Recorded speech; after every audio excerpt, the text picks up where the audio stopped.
The massive energy signatures of humanity's colossal Dreadnought warships roared to life behind the moon, ready to crush the puny Brunali fleet and save Earth from extermination.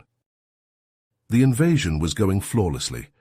At least that's what Tharos, chief tactical officer of the mighty Brunali Dominion, smugly thought as his fleet hovered menacingly over the blue-green marble called Earth.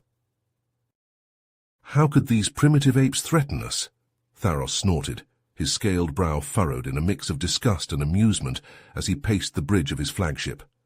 Scans show they've barely left their own solar system. His aide Zelos looked up from a console, perplexed. Perhaps the Council was mistaken about their capabilities. Tharos waved a clawed hand dismissively. Impossible. We've conquered dozens of worlds. These humans will be no different. He straightened his uniform, preparing to address the fleet and begin the assault that would bring Earth to its knees.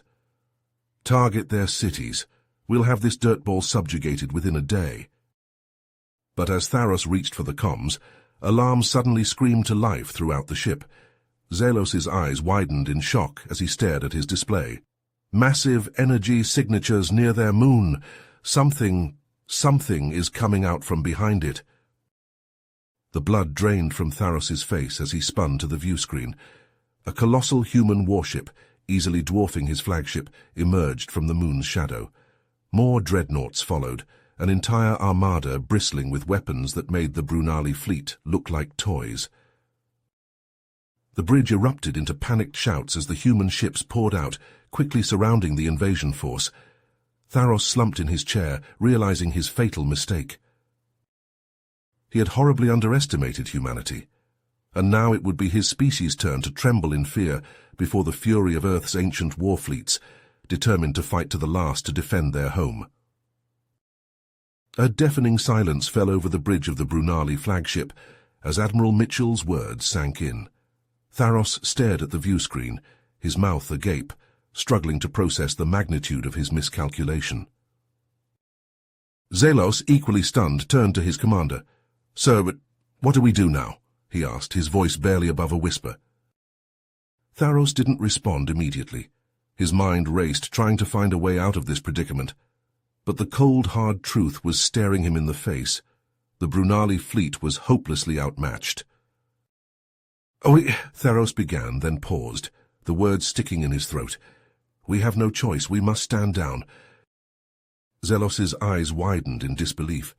"But, sir, the Dominion, they'll never accept surrender. We'll be labeled as cowards, traitors even." Tharos slammed his fist on the armrest of his chair, frustration boiling over. "Don't you think I know that? But what choice do we have? Look at those ships, Zelos. We wouldn't last a minute against that kind of firepower." He took a deep breath, trying to compose himself. "No, we must swallow our pride. The survival of our crew, our species, must come first." Zelos nodded slowly, the gravity of the situation finally sinking in. "I understand, sir. I'll inform the fleet to stand down." As Zelos moved to relay the orders, Tharos turned back to the view screen where Admiral Mitchell waited patiently. "Very well, Admiral. The Brunali fleet, will stand down. I request terms for our surrender." The Admiral nodded, his expression still impassive. "A wise decision, Commander Tharos. Your crews will be treated fairly, in accordance with Earth's laws and the conventions of war. Prepare to be boarded and relinquish your weapons. Any resistance will be met with force." Tharos closed his eyes, the humiliation washing over him. "Understood, Admiral. We will comply." As the transmission ended, Tharos slumped back in his chair, the weight of his failure crushing him. Zelos approached cautiously, placing a hand on his shoulder. "You made the right call, sir. Lives were saved today because of your decision." Tharos shook his head, a bitter laugh escaping his lips. "At what cost, Zelos? Our pride? Our honor? The Dominion will never forgive this disgrace." Zelos was silent for a moment, then spoke softly. "Perhaps not, but maybe, just maybe, this is a wake-up call, a chance for us to re-evaluate our place in the universe." Tharos looked up, meeting his aide's eyes. "What do you mean?"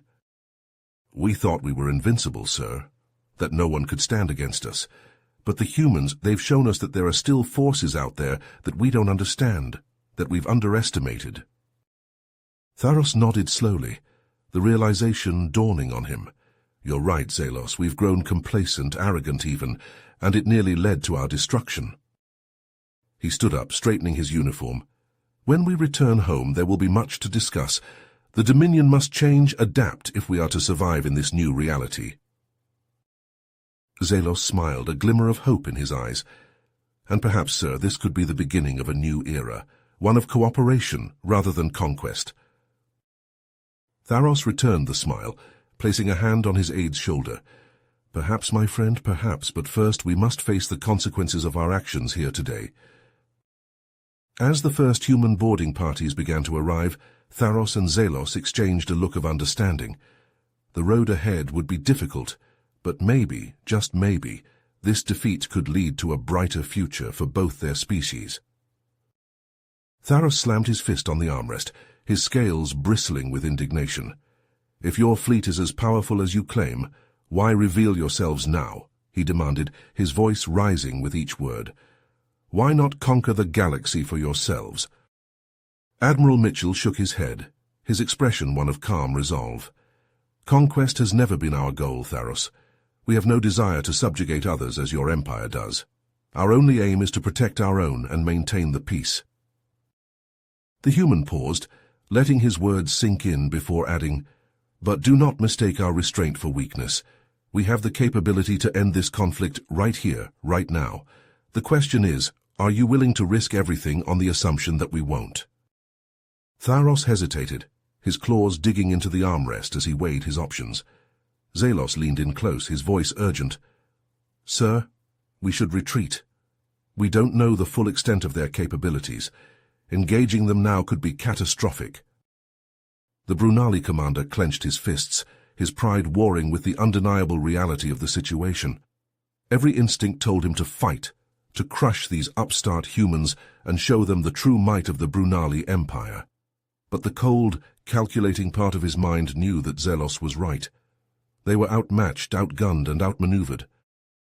After a long moment, Tharos turned back to the view screen, his jaw set. Very well, Admiral. We will withdraw amidst for now, but do not think this is over. The Brunali Empire will not forget this humiliation. Admiral Mitchell nodded, unsurprised by the Brunali's response. We'll be waiting, Tharos, and we'll be ready.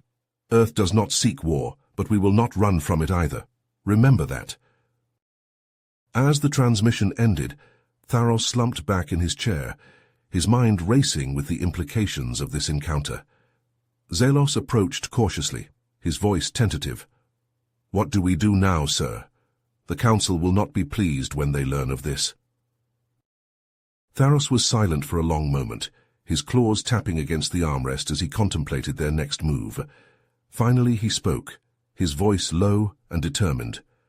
We gather intelligence. We learn everything we can about these humans and their capabilities. And then, when the time is right, we strike. This isn't over, Zalos, not by a long shot. As the Brunali fleet turned to withdraw, Tharos slumped back in his chair, his mind reeling from the encounter with the humans. Suddenly, an urgent transmission from the Galactic Council blinked on the view screen. Tharos straightened, composing himself before accepting the call. The wizened face of Councillor Zoran filled the screen, his eyes narrowed. Tharos, what is the meaning of this? We received word you were engaging the humans. Have you taken their world already? Tharos swallowed hard. No, Councillor. The situation is more complicated than we anticipated. Zoran's brow furrowed. Complicated, how so? Taking a deep breath, Tharos explained, The humans possess a fleet of dreadnoughts, Councillor. Massive, powerful ships the likes of which we've never seen. They appeared out of nowhere and surrounded us. We had no choice but to withdraw. Silence hung heavy for a moment before Zoran erupted. You retreated? From a primitive species. This is unacceptable, Tharos. The Brunali Empire does not back down from a fight. Tharos felt his own anger rising. With all due respect, Councillor, you didn't see what we saw. The human fleet is unlike anything we've ever encountered. Engaging them would have been suicide. Nonsense, Zoran scoffed.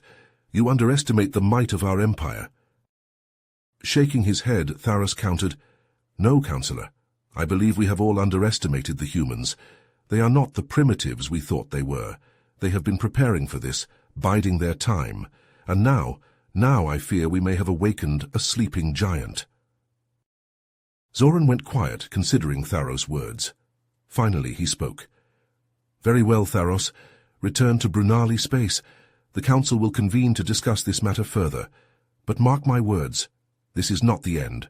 One way or another, Earth will fall, and the Brunali Empire will be the ones to make it happen. The screen went dark as Zoran ended the transmission. Tharos turned to Zelos, seeing his own shock and unease mirrored in his aide's face. Zelos, set a course for home, Tharos ordered, his voice heavy. We have much to report and even more to consider. As the Brunali fleet jumped to hyperspace, Tharos couldn't shake the feeling that this was only the beginning. The humans had proven far more formidable than anyone had imagined, and now the entire galaxy would have to reckon with the consequences of underestimating Earth. As the Brunali fleet limped away from Earth, a heavy silence hung over the bridge of Tharos's flagship. He slumped in his command chair, his scales dull and his eyes unfocused, as the weight of their encounter with the humans pressed down on him.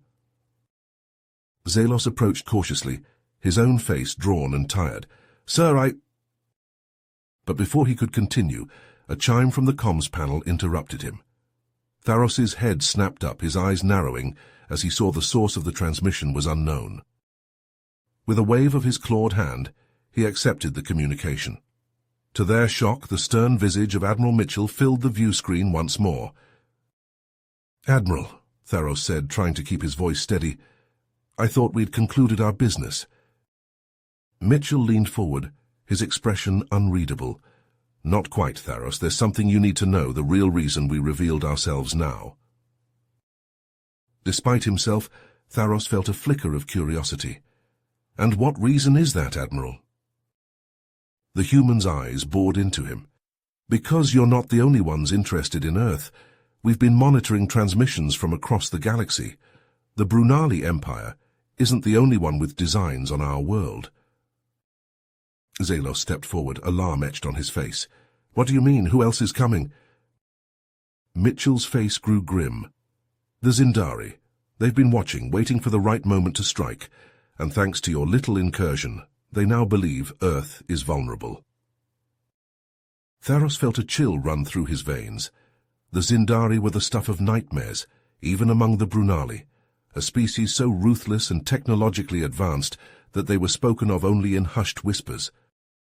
We knew they were coming, Mitchell continued.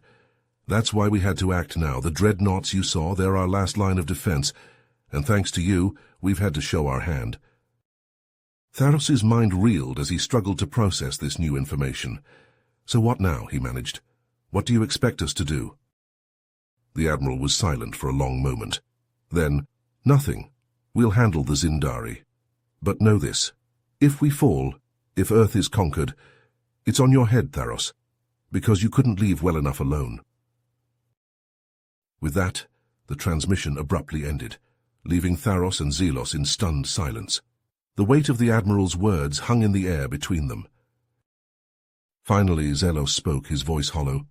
What have we done, Tharos? What have we unleashed? But Tharos had no answer. He could only watch, a growing sense of dread in the pit of his stomach, as the human fleet moved into defensive positions around Earth. They were preparing for a battle that would decide the fate not just of their world, but perhaps the entire galaxy. And deep down, Tharos knew that no matter the outcome, the Brunali Empire would forever bear the guilt of being the ones who started it all, the ones who, in their arrogance and hubris, had drawn the attention of the galaxy's greatest threat. The bridge was silent, save for the hum of the engines as the flagship continued its retreat. Tharos stared out at the stars, wondering how it had all gone so wrong, so quickly. You have reached the end of the story. If you enjoyed this story and want to support us, please leave a like and subscribe to our channel, and for every comment that says 88, I will heart every single one of them. Thank you for your time.